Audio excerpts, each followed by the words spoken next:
teman-teman juga whatever produknya apapun, mungkin pertanian, mungkin kerajinan, mungkin produk lainnya, pasti berkolaborasi dengan sekian banyak stakeholder, mau farmer, mau perajin, mau supplier, whatever apapun itu. Dan produknya pun kadang tidak hanya satu, walaupun mungkin satu benar-benar satu jenis aja katakanlah kerajinan tangan, tapi derivasi produknya juga macam-macam, nggak cuma satu model, nggak cuma satu desain, nggak cuma satu jenis aja, pasti banyak. Terlebih kita kepengen ekspor tidak hanya cuma satu dua dua negara saja, kita pengen worldwide, kita pengen 5 benua, kita pengen seluruh dunia produk kita ada di sana. Nah, mau nggak mau ini harus ditumbuhkan apa namanya teamwork yang mantap gitu, nggak cuman sendirian. Kalau teman-teman sampai detik ini masih sendirian, nah ini tugas bersama, PR bersama, jangan bikin PR lah ya, home fun. Kalau PR eh, berat gitu ya, tapi kalau home fun mungkin lebih enak. Pekerjaan rumah yang menyenangkan untuk membangun tim bersama gitu. Next. Nah, spoiler aja, beberapa produk saya ada yang aneh juga, itu ada petai, ada jengkol juga. Next. Pokoknya yang nggak kepikiran di orang banyak, ya itu kita yang juga mainkan. Next. Nah, tadi sempat kulik sedikit, teman-teman, pernah nggak sih kita struggling? Ya pernah. Ini pertama kali saya ekspor, ini kontainer pertama saya, ini flashback ya, 2011 something lah ya. Berarti 14 tahun yang lalu lah. Ini kontainer saya yang pertama, dan kontainer saya pertama pada saat bisnis saya pertama, dan kontainer inilah yang dimusnahkan juga di Jepang. Jadi sakit-sakit, tapi nggak boleh menyerah teman-teman. Ini senilai ya mungkin kalau sekarang Pajero lah ya. Jadi ada penumpang gelap ngikut ke apa kontainer saya, dan ternyata saya bilang gitu ya, Pak, saya pengen ngikut gitu. Ternyata kontainer saya itu ada yang ikut berupa kutu. Nah, dilalah, bismillah, kutunya itu ngikut ke Jepang. Tahu sendiri kan Jepang speknya kayak apa? Ya, speknya spek dewa itu. Jadi walaupun ada satu, ya satu kontainer itu yang harus dimusnahkan. Oh ya, teman-teman feel free ya, nanti sembari kenalan, siapa tahu ada yang nyantol, oh saya pengen tanya sesuatu atau saya pengen sharing sesuatu, feel free aja, silakan drop pertanyaannya, drop sharingnya di kolom chat ya. Nanti nggak usah nunggu, apa namanya, langsung ketik aja, biar kita dua arah, ini ngobrolnya dua arah, karena pada malam hari ini spesial, kita sharing session atau sharing sharing knowledge, sharing experience. Saya nggak menggurui, nggak, saya menceritakan saja apa yang saya alami. Siapa tahu teman-teman bisa ngambil ibroh, bisa mengambil apa namanya pelajaran, biar oh iya kalau ada begini teman-teman nggak nggak kena gitu, biar nggak, ya apa istilahnya, nggak kena sakitnya juga gitu, gitu ya. Next, nanti kita kulik sedikit-sedikit. Boleh tahu kenapa harus dimusnahkan? Nah, ini dimusnahkan karena tadi ada kutu yang ngikut, kutu ngikut, dan Eropa termasuk, sorry, Jepang ini negara yang sangat ketat dengan apa namanya sanitasi. Nggak boleh ada cemaran apapun itu. Jangankan kutu jamur aja mereka nggak mau gitu. Kalau ada fusarium ya, kalau produknya teman-teman adalah pisang ataupun daun pisang, itu musuh utamanya itu fusarium. Jadi ada kutu putih atau ya semacam itu yang ikut. Nah itu Jepang tuh nggak mau. Nggak ada ampun lah ibaratnya. Ngirimnya satu kontainer, satu kutu aja di situ, ya itu yang semuanya satu kontainer dimusnahkan gitu. Next, nanti pelan-pelan kita discuss ya. Next Kak. Nah, siapa yang pengen ekspor? Kalau yang pengen ekspor boleh nggak angkat tangannya, raise hand-nya. Saya pengen ekspor. Siapa pengen ekspor? Makin cepat jawabannya, makin kenceng jawabannya. Oh, kenceng kan kalau open mic ya. Ini nggak open Kalau mic ya. open mic nanti ini coach kayak ini pasar nanti. Pasar Yang ya. ikut 500 orang soalnya. Oh, 500 orang. Iya Oke, betul. tapi yang paling cepat jawabannya, paling mantap jawabannya, saya doakan paling cepat juga closing, paling banyak closing, dan paling segera closing. Siapa tahu nanti dari Mbak Zahra nih kita bisa bikin upacara nih, seremoni pelepasan ekspor jebolan teman-teman Astra AME Export pada malam hari ini Champion. bisa bisa Iya, ekspor champion. Aduh, Astra keren Export lah Champion. pokoknya. Ternyata semua nih, Mas Zahra masih running saya. Nanti saya coba ajukan ke Astra dulu, Pak. Wah, Oke. boleh. Nanti ada ordal lah ya, bisa ngitik-ngitik sedikit. Next. Nah, PR-nya begini, kemana gitu? Kalau udah pengen ekspor kemana gitu? Oh, ke negara ini Pak, ke negara itu Pak, atau ke Amerika Pak. Tapi Amerika lagi ribut nih sekarang. Gimana dong? Nah, kan banyak toh yang sekarang pengen ekspor, tapi sebenarnya nggak tahu posisinya pengen ekspornya kemana. Atau mungkin asal nebak aja. Nah, teman-teman perlu perlu dipahami bahwa ekspor itu tidak hanya sekedar kita kepengin, tapi ekspor itu ngomongin soal data, kemana pasarnya, bagaimana regulasinya, serta bagaimana kesiapan kita untuk menembus market tersebut. Boleh jadi peluangnya besar, tapi at the same time boleh jadi regulasinya sulit kita tembus. At the same time, kalau posisinya kita siap, ya silakan bisa kita tembus gitu. Siap secara materi sebagai fuel, siap secara personal, SDM-nya, human capital-nya, dan sebagaimana yang kita ketahui, namanya kita ekspor itu perlu memenuhi ketentuan kita sebagai origin country, sebagai eksportirnya, dan negara tujuan ekspor sebagai destination country-nya. Jadi nggak sekedar asal yang penting kita kirim barang dari negara kita ke luar negeri, selesai di situ. Enggak, harus ada pemahaman yang komprehensif terlebih dahulu. Mungkin melalui forum ini pula lah teman-teman akan belajar mulai dari basicnya sampai dengan advance-nya. Next. Nah, apa sih kunci sukses kita untuk bisa bisa jadi seorang eksportir? Next.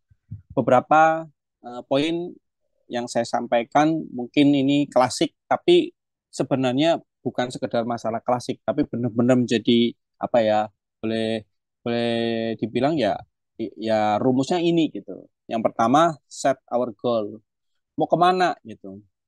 Eh, saya beranggapan, berasumsi teman-teman di sini semuanya adalah C-level atau apa namanya, ya boleh dibilang decision maker-nya lah ya, sebagai pengambil keputusan tertinggi di perusahaan masing-masing. Makanya teman-teman boleh dibilang seperti seorang founder, seperti seorang co-founder harus punya mindset yang sampai visionnya itu jelas. Mau kemana, ekspor kemana, gimana caranya itu. Nah, jangan sampai kita ya pokoknya pengen ekspor Pak. Nah, kemananya? Ya belum tahu. Nanti lihat aja mana yang minta. Ya nggak kayak gitu. harus harus harus tertarget sih. Oh, saya pengen ekspor ke Eropa. Eropanya negara mana? Jalannya gimana? Bawa ke sana pakai apa gitu. Nah, teman-teman harus set up the finish line-nya terlebih dahulu. Goalnya kemana? Targetnya kemana? Next, setelah kita tahu goalnya kemana, nah saya masih menemui buat sebagian dari teman-teman itu apa ya, masih agak kesulitan untuk mendeliver informasi, apalagi buat teman-teman UMKM ya. Oke, saya pengen ekspor, tapi gimana ya caranya saya mendescribe ourselves atau menjelaskan, menerangkan sayapnya atau menerangkan produknya itu masih masih kurang kurang apa ya, confidence gitu. Wah, teman-teman bingung gimana caranya mau mau mendeliver informasi produknya kalau kita sendiri nggak confident terhadap produk kita sendiri. Nah, teman-teman ini harus belajar dan ini nggak bisa apa ya bahasanya, nggak ada teori yang baku. Kita harus sambil melakukan. Namanya introduce ourselves to make a confidence itu mau nggak mau harus terjun langsung belajar satu persatu. Kalau nggak salah nih teman-teman buat yang beruntung 20 besarnya akan diberikan fasilitas untuk ikut TEI kan ya, Trade Expo Indonesia. Nah, ini kalau bisa siapapun yang mendapatkan fasilitas itu udah pokoknya geber hajar aja. Bahkan kalau teman-teman nggak beruntung lah ya, nggak beruntung, nggak masuk di 20 besar menjadi orang yang mendapatkan fasilitas di TEI, hajar aja, datang aja ke TEI, belajar dulu. Buat apa? Buat dapatkan vibes-nya, buat ngedapetin ambience-nya, suasananya. Gimana sih kita masuk ke circle-nya orang-orang uh, yang involved di bisnis ekspor gitu. Gimana sih kalau kita mendapatkan networking dengan sama orang-orang yang engage ke bisnisnya ekspor gitu.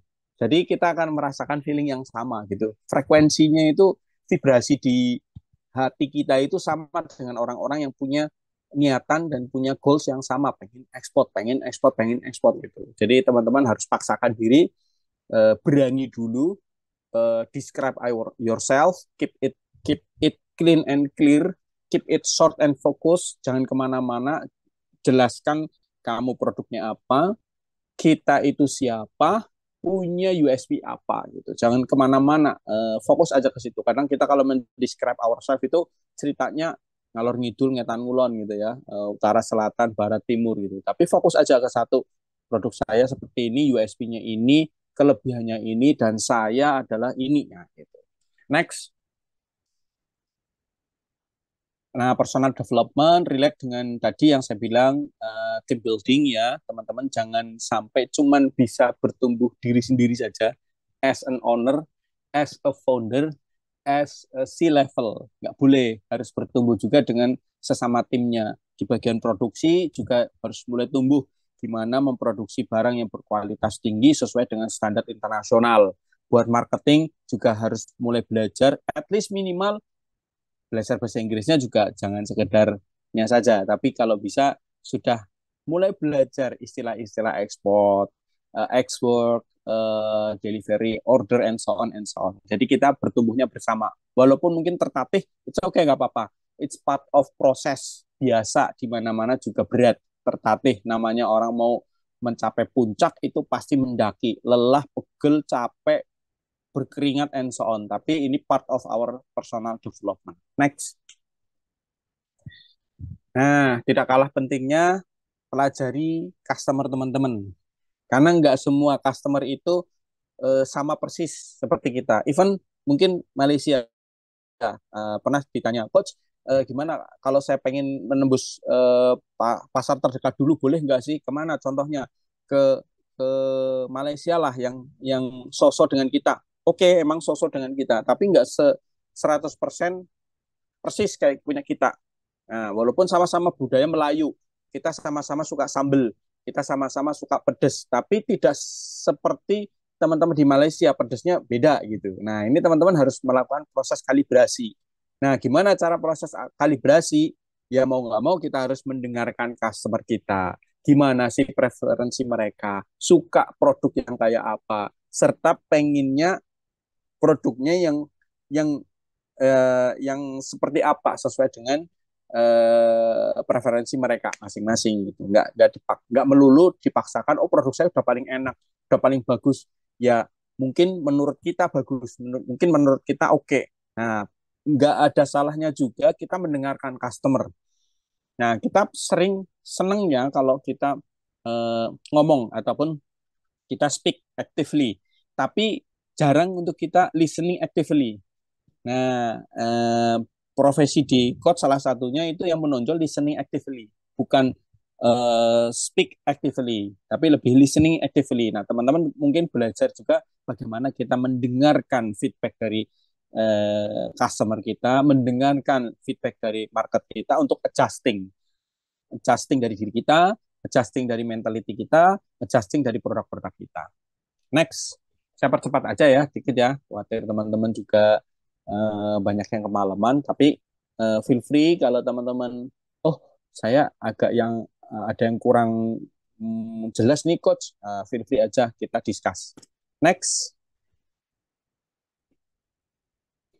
Nah, sama ya, perjuangan itu berat. Makanya beruntunglah teman-teman yang sudah tergabung dalam satu keluarga besar ini, UMKM Bisa Ekspor, karena teman-teman tergabung di circle orang-orang yang boleh dibilang ini saya sebut sebagai pejuang-pejuang ekspor. Karena tidak mungkin pejuang-pejuang ekspor itu akan mendapatkan tips yang sama power yang sama, influence yang sama untuk menjadi suksesor atau menjadi seorang eksportir yang tangguh itu tanpa berada di posisi orang-orang yang punya frekuensi yang sama gitu. Terutama ini step kita panjang, step kita itu nggak sebentar. Barangkali prosesnya pun tidak sesederhana yang kita pikirkan. Nah, di tengah-tengahnya pasti akan banyak obstacle, ada masalah, ada sesuatu yang membuat kita itu aduh kok berat ya jadi eksportir. Nah, dengan adanya satu keluarga besar ini nih, teman-teman bisa lah membackup satu sama lain biar kita juga itu jangan sampai berhenti di tengah jalan gitu. Jadi don't give up before you become a successful exporter. Next, follow up after meet up. Saya sering mendapati teman-teman eh, begitu udah meeting, begitu udah dapat buyer, begitu udah sesederhana bisnis matching aja lah. Sesederhana bisnis matching atau sesederhana teman-teman mendapatkan email dari calon buyer itu lama untuk kita melakukan follow up. Padahal buyer yang sudah masuk itu biasanya dia membutuhkan waktu juga untuk adjusting. Tanya ini satu dua hal, kita reply-nya masih 2 hari 3 hari. Itu buat mereka, buat teman-teman yang sudah bisnis attitude-nya itu butuh cepat, rush. Nah ini kita terbilang lelet. Saya mengakui aja Indonesia itu termasuk yang lelet gitu untuk dapat minta quotation berapa sih harganya FOB, berapa sih harganya CIF di negara ini. Berhari-hari baru dapat atau berhari-hari kayak seolah-olah kita ghosting gitu ya. Ya wajar lah apa kita dibalas juga sama buyer. Begitu kita kasih penawaran, bayarnya gantian ghosting kita gitu. Makanya teman-teman, kalaupun kita belum dapat reply, kalaupun kita belum mendapatkan result, masih nyari forwarder nih coach belum dapat gitu, kasih progres ke buyer, kasih informasi ke buyer, kasih apa namanya ya, report lah buat mereka. Biar apa? Biar tahu kita itu berproses, biar tahu kita itu berupaya gitu. Kalau 2 hari 3 hari ngilang seolah-olah nggak ada reply, wah ini berarti eh, nggak proper nih jadi apa namanya vendor saya gitu. Ya udahlah skip, cari cari vendor yang lain atau cari supplier yang lain. Ini seringkali kejadian seperti itu. Walaupun sesederhana teman-teman mohon maaf bisa mengatakan please give me an extra time, I will reach you soon as possible. Sekedar itu mereka mendapatkan reply begitu udah, oke, so you doing your job gitu ya. Jadi artinya oke, kamu berarti sedang memproses itu, lagi nanyain ini itu, lagi nyari forwarder yang proper dan sebagainya. Itu berarti kita kita apa namanya ya, ya jadi partner yang equal juga dengan buyer kita. Jadi nggak kayak ngegantung aja. Kan teman-teman juga nggak enak kan kalau di ghosting. Pasti kesel kalau di ghosting. Udah di WA, udah di ini kok ternyata nggak bales. Ini kenapa orang nanyain doang atau buying window doang atau gimana gitu kan, kita kesel kadang. Nah, at the same time ya kak, buyer kadang kesel kalau buyer sudah minta itu, penawaran itu kita nggak cepet reply-nya. Next. Nah, nanti eh, di bisnis kita itu last last last knowledge buat kita adalah begini. Apapun bisnisnya, teman-teman, bisnis kita itu representasi dari kita. Jadi cerminan dari si bisnis kita itu cerminan dari si owner, cerminan dari founder, cerminan dari siapapun yang involved di dalam bisnis itu. Maka teman-teman jangan sekedar mempersepsikan bisnis itu eh, sekedar jual barang, gue jual lu beli, enggak selesai. Jadi teman-teman itu harus pintar gimana kita mendeliver value diri kita, mendeliver value dari company kita. Ya boleh dibilang kita harus punya ya semacam apa ya, eh, corporate value. Jadi kita kalau sudah punya corporate value, ada DNA kebaikan di situ, wah luar biasa. Pasti dalam tanda kutip kebaikan itu pula lah yang akan membawa orang-orang yang sefrekuensi dengan kita. Selama kita bisnisnya nggak bisa mendeliver value yang baik, maka kita akan dipusingkan dengan sesuatu yang juga nggak baik juga. Gitu. Entah itu caranya, entah itu partnernya, entah kondisinya dan sebagainya. Pinter-pinterlah kita gimana cara mendeliver value bisnis kita, terutama di bisnis ekspor. Karena kita nggak cuma berurusan dengan orang Indonesia aja, tapi juga berurusan dengan orang asing. Oke, kayaknya udah banyak banget pertanyaan. Boleh saya jeda sebentar? Saya pengen Oke, pilih boleh satu dua Pak dulu ya, Peki. kayaknya banyak banget ini. Banyak banget, iya. Jadi Bapak Ki, Aduh, memang kita sengaja membuka kolom chat ya Bapak Ibu ya, siap, siap. agar Bapak Ibu bisa bertanya begitu ya. Nanti memang nggak mungkin kita kalau harus menjawab 500 orang ini bisa selesai besok zuhur ya, Pak Peki. Iya, ya. Oke aja sih. Jadi, jadi Pak Peki akan, jadi kita akan mencoba untuk memilih Bapak Ibu ya, gitu ya Pak Peki ya.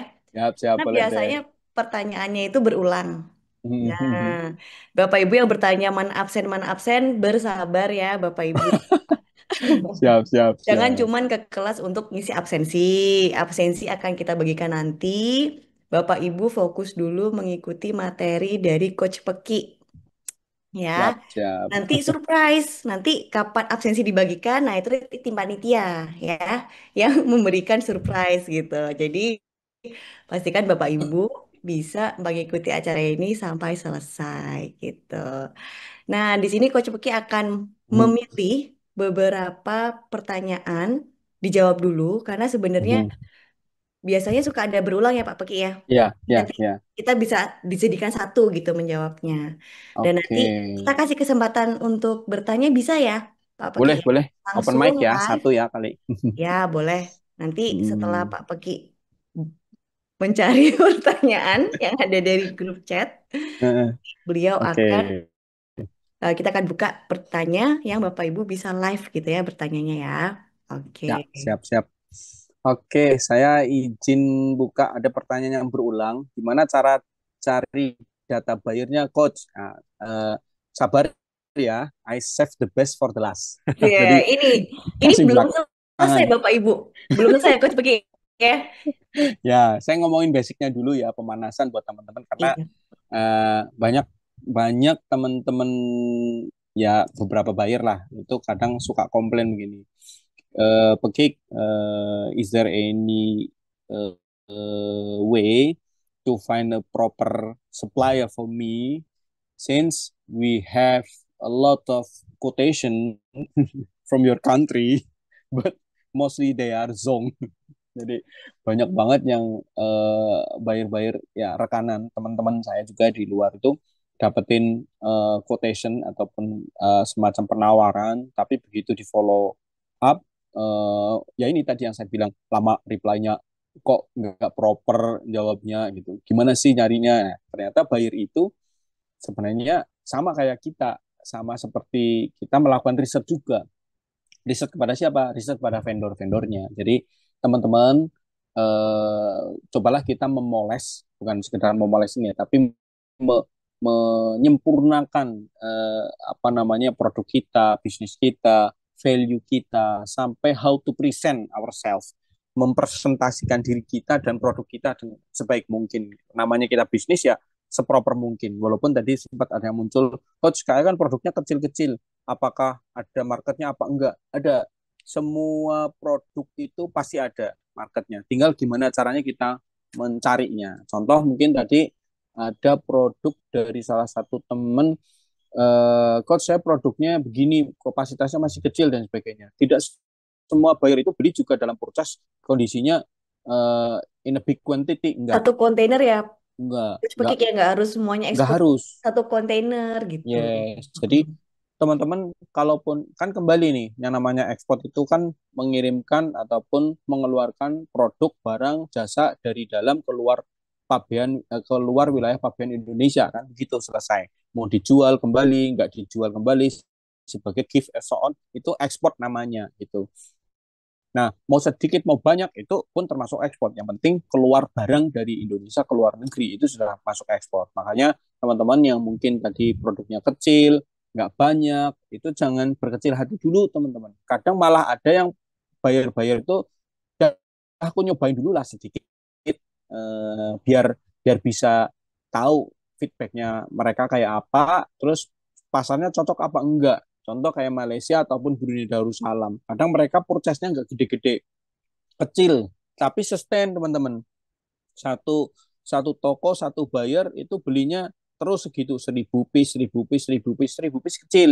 Atau bahkan 100 piece dimix dengan produk yang lain itu juga sangat kecil. Sehingga teman-teman jangan berkecil hati dulu dengan kondisi kita yang sekarang ini. Dulu pun lecek katakanlah mohon maaf tadi bahkan ada yang salfok sama sandal jepit saya ya. Ya emang itu literally itu saya itu modal dengkul waktu itu bener-bener 2011 ya nggak se nggak seproper sekarang teman-teman belajar banyak platform bisa belajar di mana-mana dan beruntung sekali teman-teman sekarang ikut di apa UMKM bisa ekspor itu sangat beruntung. Flashback di tahun 2011 boro-boro ada begini mentok sana sini baru kita tahu oh ada tempat belajarnya ya itu baru tahu gitu kita udah boncos berdarah-darah barulah kita belajar gitu. Nah bedanya itu salah satunya ya saya sebagai praktisi bukan sebagai apa ya istilahnya ya nggak belajar dulu teorinya tapi hajar sana hajar sini nah berdarah dulu baru oh ternyata ada loh tempat belajarnya termasuk kalau ini ada pertanyaan gimana coach ada peraturan yang tiap negara itu berbeda cari tahunya di mana ada banyak platform untuk kita mengetahui regulasi negara tujuan atau bahkan regulasi dari negara kita sendiri juga sebagai apa namanya sarana mengetahui apa sih yang perlu kita siapin perizinannya dulu atau sertifikasinya dulu mana dulu yang harus di fulfill. Nah teman-teman lebih baik knowledge-nya dulu yang di apa namanya dibalance dengan proses persiapannya. Begitu kita tahu knowledge-nya, oh ternyata sertifikasi ini perlu, oh ternyata sertifikasi ini nggak mandatori, nggak harus, atau nggak penting-penting amat. Perlu tapi tidak 100 penting-penting, atau tidak dalam tanda kutip tidak wajib. Nah, makanya teman-teman harus mengetahui semua seluk-beluknya. Di mana kita harus mencarinya? Ada website yang disiapkan oleh pemerintah kita melalui Ina Export, melalui Inatrims. Inatrims sekarang udah geser jadi laman situ. Ada standar maps, ada juga trade maps, ada berbagai macam website yang lain yang dedicated untuk mendeliver informasi, regulasi, serta peraturan sertifikasi baik di negara destination country ataupun di origin country. Sehingga kita bisa tahu apa saja yang perlu kita siapkan agar kita bisa menjadi seorang eksportir. Bahkan perizinan, aspek perizinan kan teman-teman sekarang harus nyiapin NIK-nya kita harus hidup, kemudian NPWP-nya harus bisa generate NITku, NPWP yang 22 digit pula, kemudian ada OSS RBA yang aktif dan sudah terkoneksi dengan sistem NPWP ataupun Cortex. Nanti baru dikoneksikan dengan CESA 4.0, habis itu ESKA, habis itu PTK online. Nah ini tahapannya lumayan panjang nih, tapi apa namanya kulitnya aja dulu ya, nggak akan kelar kalau semalam hari ini kita bakalan ngobrol itu. Overall, teman-teman, gimana sih kita mau jadi eksportir? Awalnya mau kemana dulu? Nah, salah satu yang teman-teman sudah kerjakan itu ya sekarang ini kita fulfill our knowledge terlebih dahulu, kita fulfill our fuel dari sisi knowledge-nya, dan kita kuatkan nanti dari sisi skill dan attitude kita, biar benar-benar firm menjadi seorang manusia atau yang disebut sebagai eksportir tangguh itu utuh secara knowledge, secara skill, sampai dengan attitude-nya. Kira-kira itu dulu kayaknya saya nggak spesifik ambil satu dua pertanyaan, tapi overall ada beberapa pertanyaan yang sudah saya apa namanya ambil jawabannya. Saya lanjut dulu ya teman-teman. Next Kak. Nah, yang tidak kalah penting juga gimana caranya memposisikan kita sebagai eksportir itu menjadi salah satu penopang supply chain dari si buyer. Nah, ini teman-teman perlu sedikit meningkatkan atau meninggikan helikopter view ya. Kalau teman-teman terjun di suatu bisnis tertentu, kan kita masuk ke namanya rantai pasok, supply chain. Begitu ada supply chain tertentu, produk tertentu yang spesifik apa namanya rantai pasoknya, maka kita akan menjadi new player di situ. Nah, gimana caranya kita berpikir kalau saya masuk ke rantai pasok itu semakin meningkatkan apa namanya sustainability dari supply chain itu, bukan ngacak-ngacak. Jangan sampai kayak gini. Kita masuk di supply chain tertentu, malah jadi dalam tanda kutip menegasikan market dari buyer. Enggak boleh. Artinya begini, contoh praktisnya adalah kalau saya masuk menjadi eksportir produk tertentu, rempah katakanlah, ya ketika kita masuk itu kita menjadi orang yang mampu meningkatkan volume serta value dari bisnis klien kita juga. Nah, once itu terjadi, maka bisnis kita akan sustain. Tapi jangan sampai kita masuk ke situ, tapi malah ngacak-ngacak supply chain yang sudah ada, supply chain yang sudah established. Nah, nggak usah jauh-jauh. Contohnya saya aja lah katakanlah, saya ekspor buah naga dari Banyuwangi ke Spain. Nah, gimana caranya saya bisa menguatkan bisnis mereka lebih sustain, lebih bagus, lebih lebih apa namanya, oke performnya. Ya mau nggak mau, saya bisa mensuplai produk yang sesuai dengan permintaan dan spek mereka. Jadi mau nggak mau, ya kita follow the rule gitu, terutama secara quantity ataupun secara quality. Nah ini yang teman-teman perlu fulfill. Jadi jangan sampai menjadi orang-orang yang malah menegasikan dari supply chain yang sudah existing. How our business can help them either. Next. Ini sama buat teman-teman ya, kita punya waktu yang tidak berbeda dengan buyer juga, 24/7. Ini bukan bukan kayak circle ya, yang buka 24 jam, enggak. Tapi kita harus bisa benar-benar memaksimalkan waktu kita yang cukup terbatas 24 jam selama 7 hari seminggu agar bisa maksimal secara kualitas diri sampai dengan kualitas dari bisnis kita. Next. Nah, terakhir sebagai salah satu pengingat juga ya teman-teman, sukses itu final answer-nya atau final kanalnya itu ya ke keluarga. Jangan sampai teman-teman itu bias di tengah-tengah ataupun mungkin kita kehilangan kompas ya, apalagi kehilangan kompas moral di tengah-tengah kita bisnis yang sedang kondisinya seperti ini, yang tidak sedang berbaik-baik saja. Apa namanya? Eh, kita kehilangan arah. Nah, ini ada banyak teman-teman mungkin mereka sudah sukses di ekspor, mereka sudah sukses di bisnisnya, itu kehilangan apa ya? Kayak kehilangan jati diri. Oh, dia lost in the middle of their success, they lost their mind, they lost their compass gitu. Jadi teman-teman, kenapa sih ini saya ngomong di sini di awal banget sebelum teman-teman dari sukses.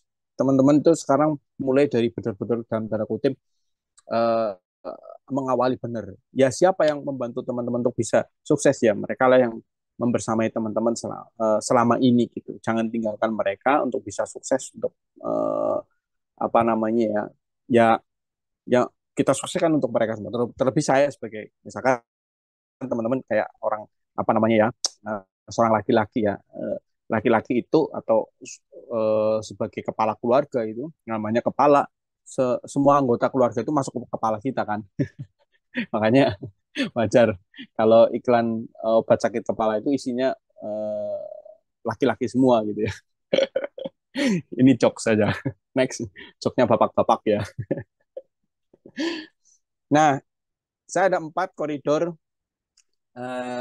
jenis-jenis entrepreneurship. Ini teman-teman mungkin satu orang dengan yang lain ini berbeda-beda. Ini bukan berarti salah, enggak. Tapi secara prinsip teman-teman harus tahu posisi saya itu di mana. Yang pertama, achievement entrepreneur. Apa itu achievement entrepreneur? Jadi begini teman-teman, kalau kita menjadi seorang entrepreneur, saya bilang di awal, teman-teman itu part of a team. Maka every single goal and achievement we build along with this team. Kita itu membangun bareng-bareng sama tim. Nah, sebagai seorang entrepreneur yang sukses, kita menetapkan goal-goal tertentu yang harus di-achieve oleh semua part of our team. Jadi tim kita itu punya tanggung jawab besar untuk bareng-bareng apa reach our goal, achieve our goal. Nah, model seperti ini adalah model entrepreneur yang achievement.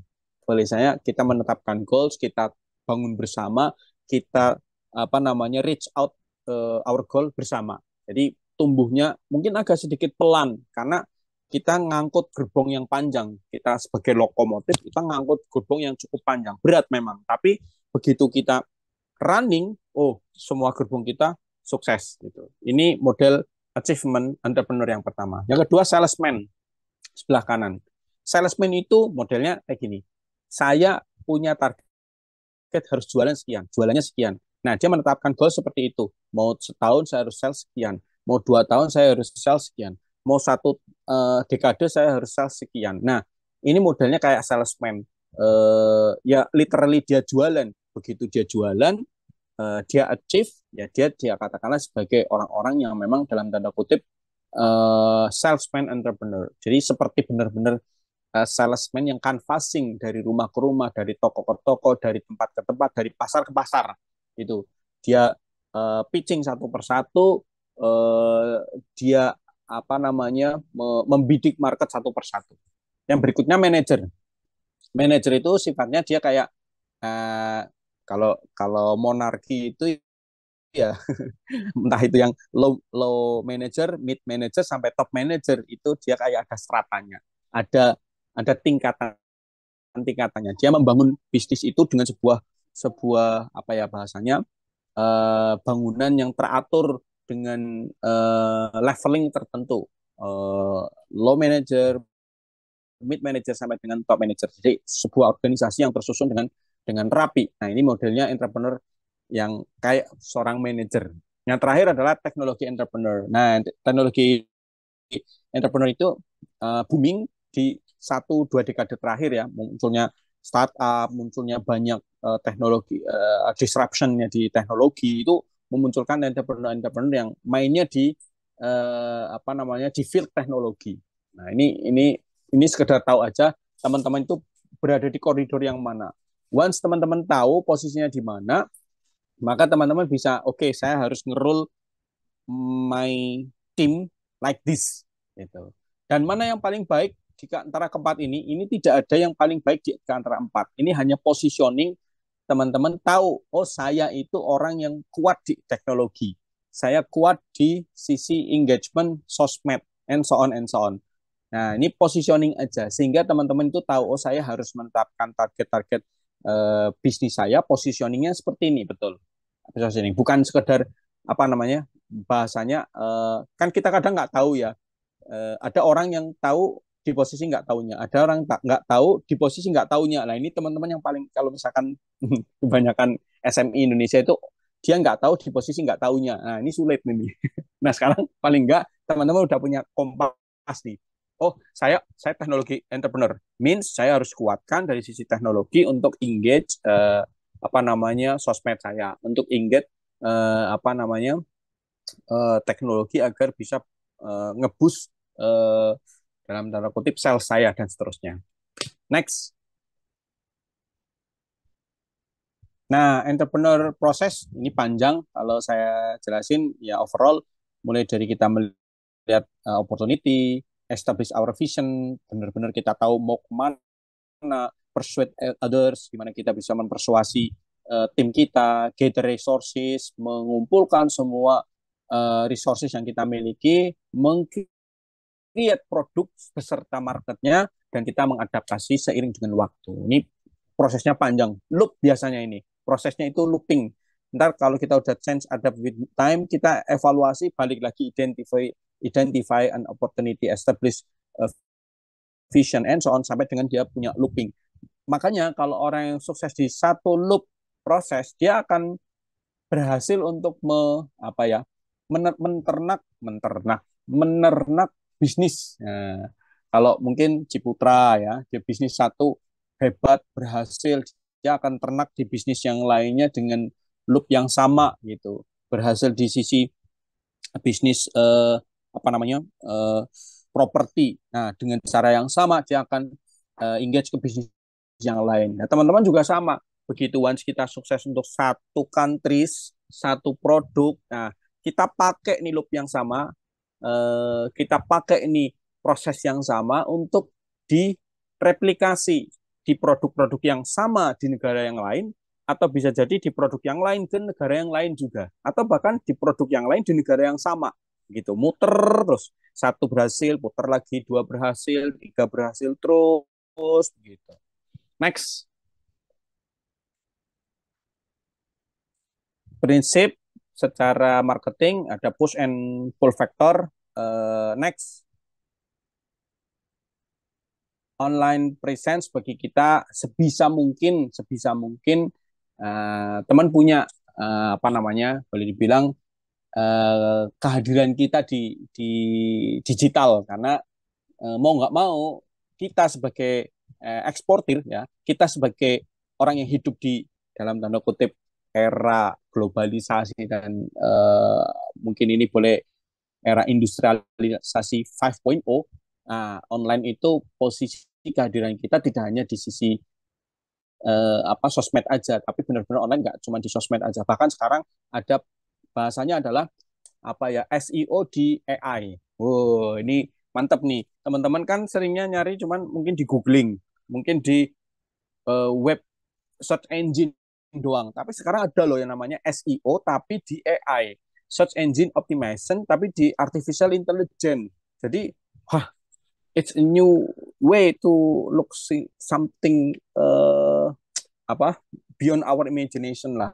Jadi teman-teman mulai berpikir sekarang gimana kita mengoptimasi AI juga, sehingga kelak ketika teman-teman sudah masuk di dunia yang sekarang makin terdisrupsi dengan adanya AI itu tidak ketinggalan, tidak tidak gaptek juga. Dan apa ya, boleh boleh saya sampaikan, kalau teman-teman yang memang tidak engage ke mainan di AI, nah siap-siap nih bakalan apa ketinggalan gitu.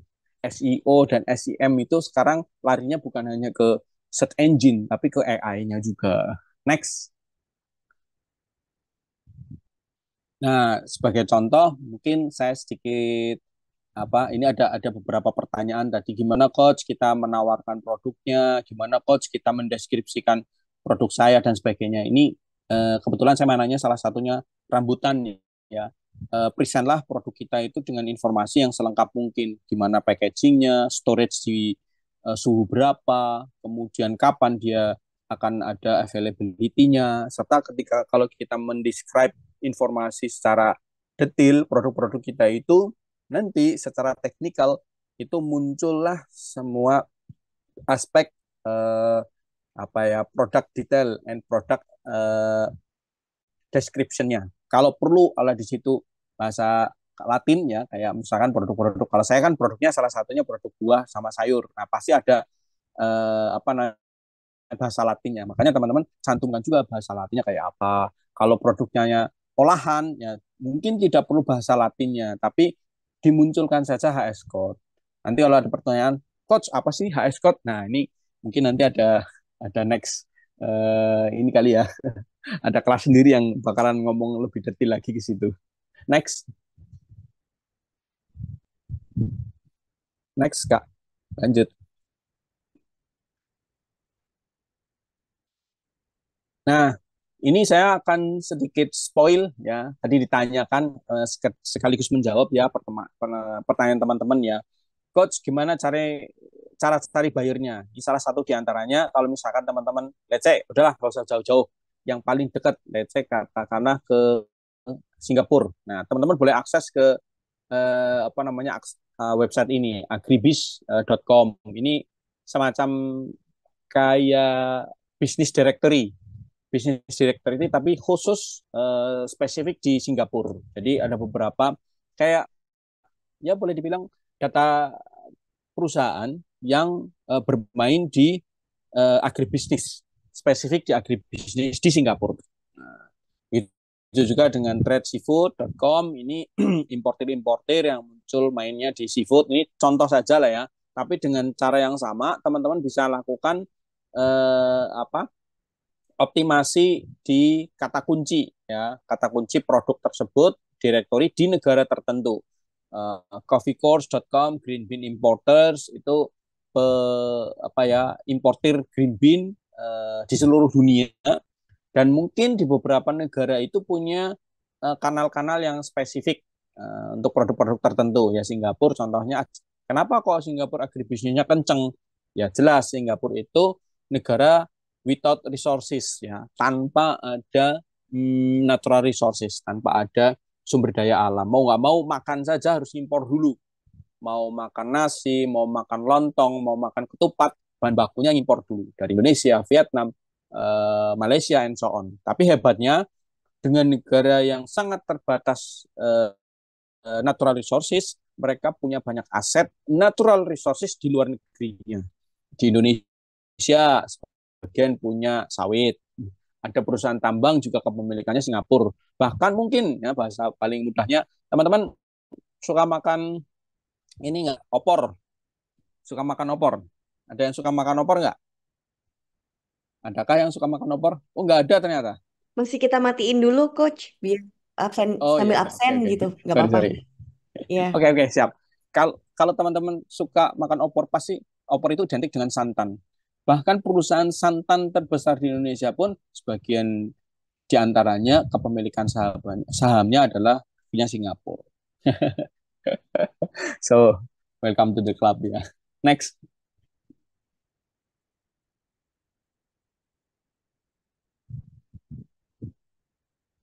Nah, kita juga bisa mengoptimasi beberapa situs komersial B2B, mau Alibaba, GoForward, Aspenku, and so on, whatever, apapun itu. Karena masing-masing situs komersial ini pun masih worth it untuk kita bisa kulik ya. Ada Indian Mart juga, ada DH Gate, Made in China, ada Manta juga, dan beberapa B2B marketplace di dunia itu masih sangat kenceng secara apa native-nya untuk nge-leads apa namanya mendatangkan leads baik yang untuk sourcing lokal ataupun sourcing internasional. Next, trade Korea. Nah, ini kita boleh dikulik ya teman-teman yang pengen ke Korea. Ada satu platform di Trade Korea itu produk-produk baik yang dijual di Korea untuk negaranya sendiri atau bahkan ya ini kayak situs B2B marketplace-nya di Korea lah. Mungkin di Indonesia, let's say katakanlah mirip kayak Shopee, mirip kayak Tokopedia, tapi bedanya adalah di Korea dan B2B. Gitu. Kalau Shopee B2C, apa namanya marketplace dan sebagainya. Kalau di Trade Korea ini lebih ke B2B untuk di Koreanya sendiri. Next. Selain itu, selain di Trade Korea juga ada SC21 spesifik untuk produk tertentu bisa kita optimasi untuk mencari wholesale coffee and so on. Next, Go Forward Business ini masih worth it untuk kita kulik walaupun sempat kemarin teman-teman ada yang apa ya wah Pak ini kayaknya Go Forward Business sudah nggak worth it ya bayarnya banyak yang fake dan sebagainya. Nah tinggal gimana cara kita mengoptimasi aja teman-teman karena yang namanya situs B2B marketplace mau yang berbayar ataupun yang nggak berbayar pun sekarang tidak bisa kita jamin 100% untuk mendapatkan list genuine buyer. Tapi overall semakin kita punya onboarding ya exposure kita di berbagai macam platform ini akan meninggalkan tadi digital trace online presence semakin kuat. Once kita punya kekuatan yang dalam tanda kutip mumpuni ya di tengah-tengah belantara online, mau platform B2B marketplace lah, mau platform sosial media lah, atau bahkan di website sendiri, itu akan semakin menguatkan digital presence kita atau online presence kita. Kalau kita sudah semakin kuat di presence-nya, buyer itu akan mudah untuk meriset kita juga. Jangan dipikir, jangan dikira bahwa ketika kita riset market itu kita sendiri juga doang yang mencari buyer. Enggak, kita juga mendapatkan apa ya perlakuan yang sama dari buyer. Buyer juga riset kita. Kan nggak mungkin buyer itu bakalan membeli kucing dalam karung gitu. Pasti dia akan melihat ini eh, bonafit nggak sih, perusahaan ini proper nggak sih, perusahaan ini bagus nggak sih performnya, dibuktikan dengan digital and online presence kita. Itu bagus enggak, bagaimana reviewnya, bagaimana feedback dari customer-customer yang sudah pernah purchase di produk-produk yang kita miliki ataupun apa namanya services yang kita pernah berikan kepada buyer-buyer kita. Next, sourcing HKTDC sama sekilas aja. Next, Alibaba lebih-lebih ini walaupun mungkin premium membershipnya mahal banget ya, mulai dari 60 juta sampai 150 juta. Saya juga cukup sekali lah punya punya yang mahal, tapi overall worth it lah kita untuk datang generate leads itu.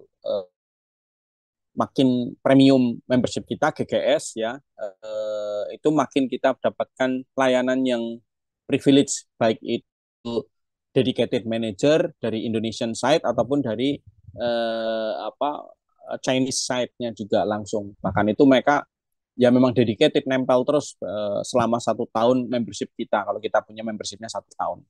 Next, Etsy buat teman-teman yang mainnya di apa sorry mungkin mainannya di eh, wardrobe, aparel, kemudian sesuatu yang berkaitan dengan craft, seni dan sebagainya, Etsy menjadi pilihan yang tepat mau B2B ataupun B2C yang mungkin lebih proper gitu. Ya Alibaba ada yang 12 jutaan, bahkan yang 6 jutaan juga ada. Mungkin yang dalam tanda kutip sub account itu ya, kita beli ke sub account itu juga ada. Next, ini saya mencantumkan beberapa marketplace yang bisa teman-teman pakai untuk apa riset lanjutannya, karena kita nggak mungkin buka satu persatu, tapi overall teman-teman bolehlah. Ini belum semua sih, tapi dikulik aja dulu beberapa yang sudah saya share. Siapa tahu dari situ teman-teman bisa apa namanya ngulik sendiri dan mencari peluang-peluang dari beberapa situs marketplace online untuk riset marketnya. Next. Oh ya, jangan khawatir, kita nanti share apa namanya via panitia ya, apa namanya materinya. Next. Nah, pas banget pertanyaan. Ina Export oke nggak sih? Eh, Pertanyaannya penting. Kenapa Ina Export sempat ditanyakan oke nggak sih gitu Ina Export? Sebenarnya begini, secara apa ya? Ini kita boleh jujur ya ngomong. Ina Export itu secara fundamentalnya bagus. Ina Export bagus karena Ina Export itu menjadi salah satu platform B2B marketplace yang dipakai oleh semua perwakilan dagang Indonesia. Jadi perwakilan dagang Indonesia itu eh, membantu mempromosikan produk-produk Indonesia di negara tujuan, tapi senjatanya dengan menggunakan Ina Export. Kalau dulu ketika belum ada platform ini, perwakilan dagang kita kesulitan untuk mempromosikan karena dia harus bawa fisik leaflet, booklet, company profile, katalog produk yang berlembar-lembar dan bahkan dalam tanda kutip mungkin tidak hanya bersatu dua saja, kan berjuta-juta apa namanya eh, UMKM Indonesia yang minta dipromosikan. Nah, nggak mungkin kita menyodorkan itu setiap saat perwakilan dagang harus membawa rim-rim berlembar-lembar berbuku-buku itu. Nah, sayangnya karena ini sih katanya ada pemangkasan anggaran, ada ya intinya untuk efisiensi lah ya katanya. Ina Export ini mungkin kemarin belum sempat disempurnakan gitu. Akhirnya betul pernah sekali itu kena hack situs judul gitu. Waduh, saya juga bingung ini. Wah, kok bisa seperti ini ya. Tapi sebenarnya prinsipnya bagus karena kenapa saya ngomong bagus? Ina Export pada saat awal-awal diluncurkannya itu saya dapat 3 buyer dari sini. Satu buyer kelapa, dua buyer nanas kalau nggak salah waktu itu, terus yang ketiga buyer spices dan ketiga itu masih running sampai dengan sekarang. Jadi nggak di apa ya, uh, ya kena judul ya gitu kondisinya. Next, kalau toh Ina Export nggak bisa, kita masih bisa kok mengoptimasi di jalan yang lain untuk bisa penetrasi market, at least nembus dapetin list of buyer. Next, lanjut. Caranya mungkin sedikit manual ya. Kita ngulik satu persatu dari situs-situs yang disediakan oleh pemerintah. Salah satunya yang disediakan oleh Kementerian Luar Negeri. Next. Nah, di dalam situsnya Kementerian Luar Negeri, mereka merilis dokumen riset market ataupun market brief ataupun market intelligence atau business intelligence dan disajikan dalam dua majalah yang berbeda. Yang pertama majalah peluang, yang kedua majalah akses. Ini ada di publikasi mereka dan ini bisa diakses secara free, umum. Kalau majalah peluang itu diterbitkan oleh Dirjen Amerop, Amerika dan Eropa. Sedangkan majalah akses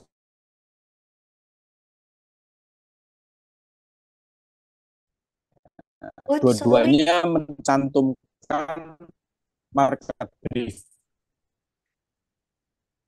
agak putus-putus, Coach. Halo, Coach, gimana? maaf, Tadi sempat putus suaranya. Apa mungkin halo, jaringan di sana? gimana Iya, Kak? jaringannya kayaknya ya. Suaranya sempat nge-freeze, putus, terus nge-freeze gitu, Coach. Halo, sekarang gimana Kak? Sekarang udah mendingan, mendingan. Udah oke. Oke, sorry. Bentar, bentar. Ini udah aman?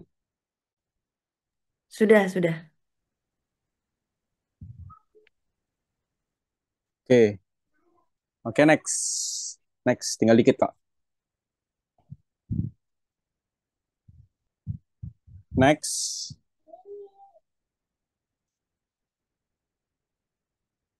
Nah, kalau tadi teman-teman terkendala di Ina Export, Coach sempat saya mau coba akses di Ina Export dan saya sudah coba sub membership.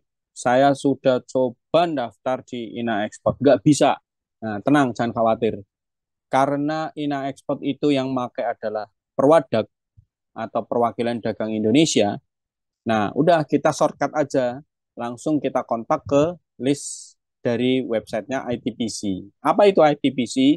ITPC itu Indonesian Trade Promotion Center. Nah, ini semacam pejabat eh, fungsional ya perwakilan dagang Indonesia yang ada di luar negeri.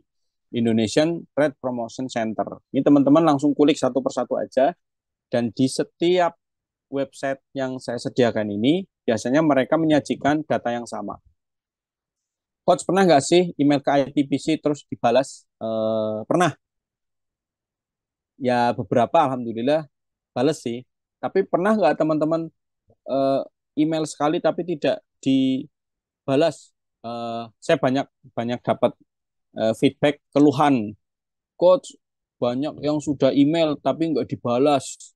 Coach, saya sudah kirim ini itu tapi juga nggak dibalas. Nah, perkaranya adalah begini, teman-teman. Di ITPC, saya nggak posisi dalam defense ya, membela nggak. Tapi gini, eh, ITPC itu cuma satu di antara pejabat Indonesia yang ditempatkan di luar negeri, yang jumlahnya itu sangat terbatas. Tapi ngurusinnya itu, mohon maaf, ngurusi urusan se-Indonesia. Makanya kadang slow respon. Ya saya juga jujur, ya betul. Saya menyadari teman-teman Perwadak itu slow respon, sangat slow respon. Tapi bukan berarti mereka tidak menyadari tugas mereka. Ada kok beberapa ITBC yang cepat. Jepang itu cepat, Busan itu cepat, terus Barcelona cepat. Nah, karena kebetulan ada bisnis dengan teman-teman di sana, makanya bisa cepat gitu. Nah, teman-teman feel free aja kalau sekali nggak dibales, dua kali nggak dibales, jangan ilfeel ya teman-teman. Stay tune aja dulu. Barangkali teman-teman ITBC lagi hektik, mereka jadi stay tune ya, style cuek. Tapi sebenarnya once mereka udah agak longgar, mereka akan reply kok, tenang aja. Next, jangan lupa juga karena teman-teman sudah tergabung di keluarga besar UMKM bisa ekspor, sharinglah semua kemungkinan, sharing lah semua opportunity melalui grup-grup yang kita miliki. Entah itu di grup WA, entah itu di grup Facebook mungkin dan sebagainya.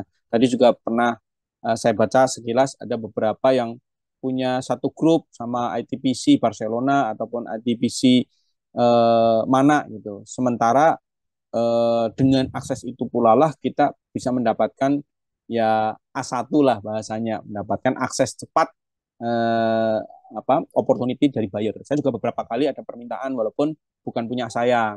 Sempat kemarin ada permintaan sarung ya walaupun nego-nego harganya juga masih agak berat gitu. Tapi overall nggak apa-apa. Once kita di acknowledge sama teman-teman ITPC, begitu mereka teringat, oh ada buah sayur, oh saya cari ke Coach Pekik atau Pak Pekik, oh ada permintaan ini, oh saya tahu ada yang punya adalah Bapak ini. Nah, itu teman-teman feel free aja, jangan khawatir kalau sekali dua kali tidak dibalas, sekali dua kali tidak di reply, kejar itu di platform mereka yang lain, mungkin di LinkedIn-nya, mungkin di Facebook-nya, atau bahkan mungkin di IG dan di TikTok. Beberapa ITPC kita mereka aktif juga loh di beberapa medsos, di TikToknya ataupun di IG-nya. Ikuti aja mereka. Sering kok mereka men-share beberapa apa ya dalam tanda kutip opportunity market yang mereka butuh gitu. Iya bener, kita menghantui ya, menghantui ITPC. Mereka ini kok memang tugasnya begitu gitu, karena pejabat ITPC yang ada di sana itu memang tugasnya untuk mempromosikan produk-produk kita semua ini. Next.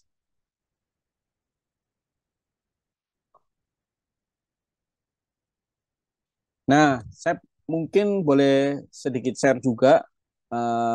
Ini saya pakai strategi saya, hunting buyer pakai International Expo. Nah, ini waktu COVID breakthrough ya, COVID itu wah luar biasa mengubah tatanan dunia ya. Kan akhirnya banyak event-event International Expo itu di hybrid. Ada yang online, ada yang offline, ada yang hybrid. Nah, saya mengoptimasi nih dulu waktu tahun 2021 ya kalau nggak salah. Alhamdulillah juga dapat kesempatan mewakili teman-teman DSA Astra itu kita ekspor di Itali, Rimini, di kota Rimini untuk ini malah saya nggak muncul di sini. Munculnya adalah namanya fruit fruit attraction eventnya namanya. Nah, overall begini, saya pakai strategi untuk gather apa ya opportunity atau gather leads itu dengan coba menghunting eksibitor-eksibitor atau bahkan visitor yang datang ke International Expo. Logikanya begini teman-teman. Ini entah ini salah ataupun benar, tapi eh, saya lakukan dan beberapa buyer saya dapat dari situ. Jadi saya pakai logika adalah mereka yang melakukan eksibitor, mereka yang jadi eksibitor itu kan orang yang mau jualan produk. Nah, terlebih produk-produk saya adalah produk, contohnya ini saya ambilnya produk-produk buah sama sayur. Maka saya nyari international expo yang relate dengan produk saya.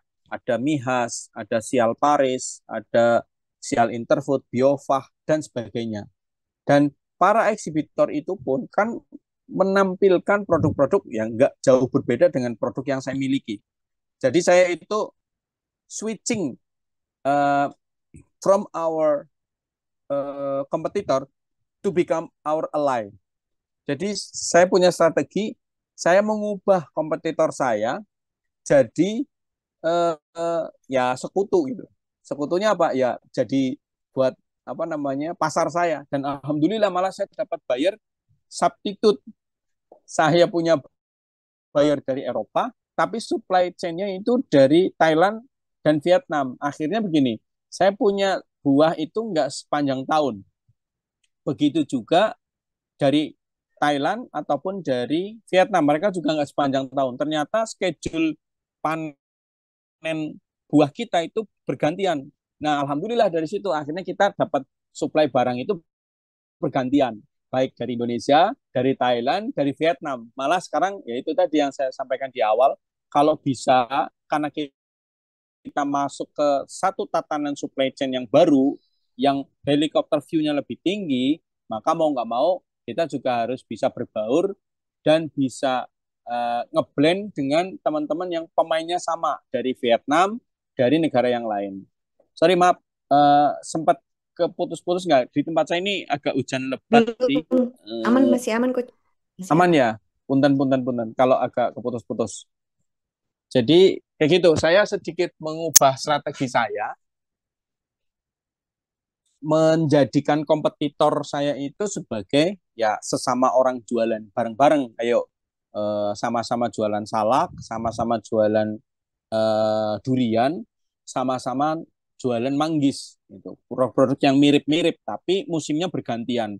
Kalau saya kosong, saya ambil dari Vietnam ataupun dari Thailand yang sedang on season. Sebaliknya, kalau Vietnam dan Thailand kosong, mereka ngambil dari saya. Gitu. Jadi alhamdulillah dengan begini malah saya bisa sustain 1 tahun supply terus gitu. Enggak cuman sekali 2 kali, tapi malah ya show must go on kan ya. Ya mainannya akhirnya dengan cara seperti itu untuk bisa win-win solution buat semuanya. Next. Halo, next.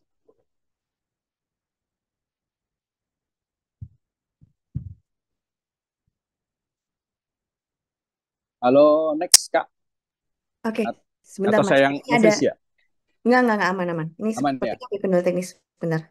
Oke.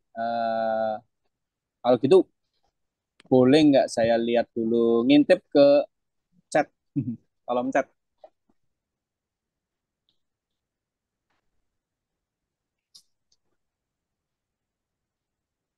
Masya Allah. Ini ternyata banyak teman-teman ya, Pak Yasan. Oke, oke, siap, siap, mantap, mantap. Wah, banyak banget pertanyaan. Saya ngintip dulu ke pertanyaan ya. Boleh, boleh. Eh, Sambil nyicil bisa kita cek kolom-kolom pertanyaan, Wah, Coach. banyak banget, luar biasa nih.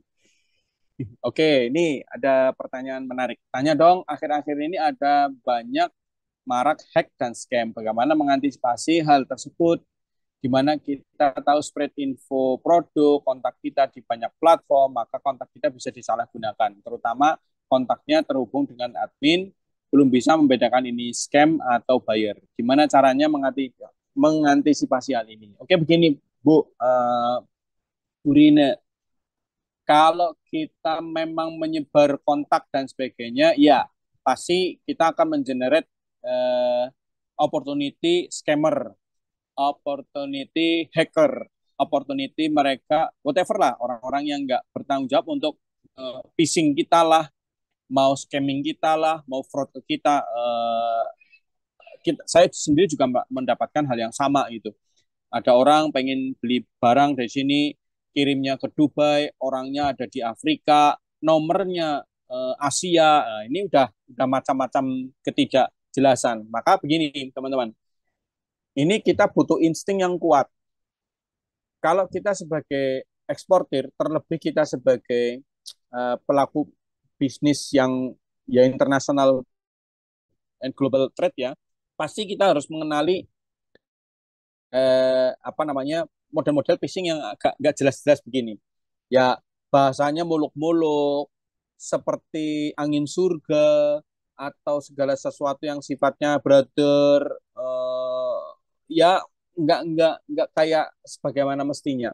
Maka teman-teman sudah harus tertrigger begini instingnya. Oh, ini pasti dari something wrong gitu ya. Oh, pertama order kok langsung 10 kontainer, 30 kontainer. Nah, boro-boro yang sampai 30 kontainer, satu kontainer aja belum tentu langsung beres gitu. Tapi begitu kita mendapatkan hal yang kayak gitu, itu teman-teman udah langsung insting, ini mesti ada sesuatu di balik sesuatu gitu. Entah itu batu di balik udang atau udang di balik batu. Nah, itu pasti akan ada kayak gitu. Nah, teman-teman kalau sudah ada intuisi ke sana, udah skip aja yang beginian.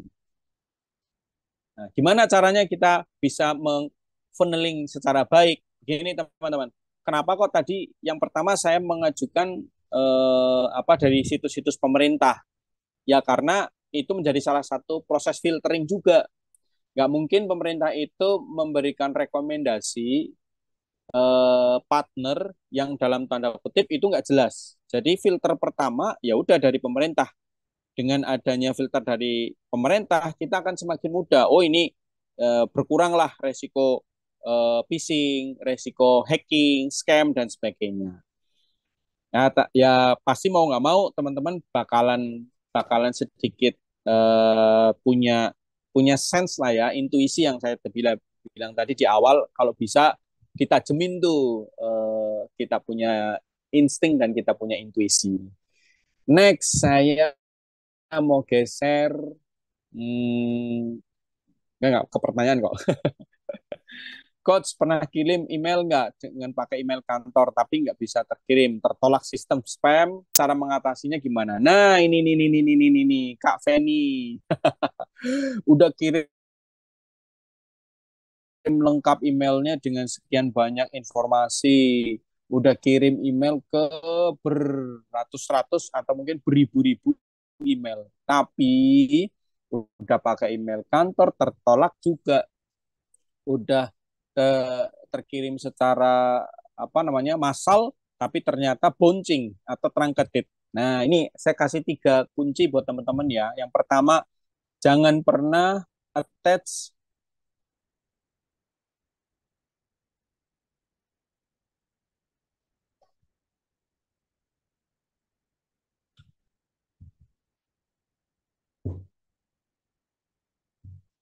Gimana coach? Jangan pernah attach apa nih coach? Biar nggak dianggap spam nih coach.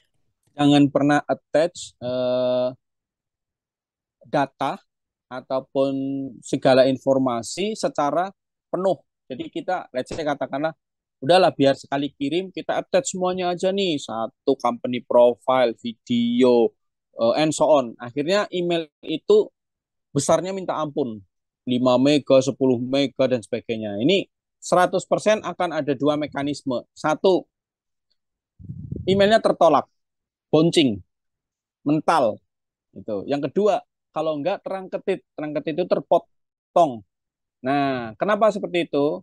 Hampir di semua webmaster ya yang megang megang apa namanya ya, boleh dibilang satpamnya di depan website itu sudah membatasi berapa besar ukuran email yang bisa masuk. Sehingga kalau teman-teman udah attach sekian banyak ini pasti 100% bouncing, pasti 100% tidak akan masuk, pasti 100% akan tertolak gitu. Jadi sia-sia, jangan pernah attach file-file yang banyak sekian banyak itu untuk di email sekali kirim. Terus yang kedua, jangan pernah memberikan link yang dia mengarahkan keluar dalam tanda kutip ke website yang nggak jelas, atau kita ngarahkan ke link cutter yang dalam tanda kutip kurang mumpuni. Kan link cutter banyak ya, ada Linktree, ada Bitly, ada SID, macam-macam. Nah, pilih satu atau dua apa namanya link cutter yang itu cukup perform. Kalau saya biasanya pakai Linktree atau Bitly. Silakan pilih yang lainnya, mirip-mirip itu kan banyak banget, pilihlah yang perform. Yang mana semua link cutter itu berisi detail informasi kita. Ada link website, ada link sosmed, ada kompro, ada katalog produk, itu masukin di situ dulu. Nah, begitu kita sudah bisa mengenerate namanya link, nah, masukkanlah itu ke dalam signature di email kita. Jadi sifatnya once buyer punya apa ya, ketertarikan terhadap produk kita, ketertarikan terhadap diri kita, dia akan coba follow up. Melalui apa? Ya melalui link yang sudah kita sampaikan di situ. Entah itu nanti kontak by IG, entah itu kontak by WhatsApp, ataupun entah kontak kita dengan cara yang lainnya. Dan yang ketiga adalah teman-teman diupayakan mengirimkan email itu sampai masuk dalam tanda kutip di prime time-nya mereka. Jadi kalau teman-teman mau email ke negara tertentu itu perkirakan email ini sampai di inbox-nya mereka itu di prime time, di jam 8 sampai jam 10 gitu. Kenapa? Begini teman-teman. Kalau teman-teman tuh ngirimnya mungkin udah sekarang jam jam berapapun, whatever jam Indonesia, klik. Ya, kalau begitu sampai ke negara tujuan di emailnya buyer di negara tujuan tertentu, ini di tahap awal ya, misalkan di introduction letter atau proses kita berkenalan di awal. Itu tuh teman-teman akan ya floating sama kayak kita teks WA. Kecuali WA kita mungkin sudah dipin sama buyer masuk ke favorit, masuk ke dipin yang paling atas. Itu pasti akan mau masuk jam berapapun email apa WA kita akan selalu di atas, di paling top. Tapi kalau teman-teman posisinya adalah kita ngirim asal jam berapa, ya, ya masuk ke email buyer di jam berapapun itu juga akan ke flooding, akan ketumpuk dengan email-email yang lain.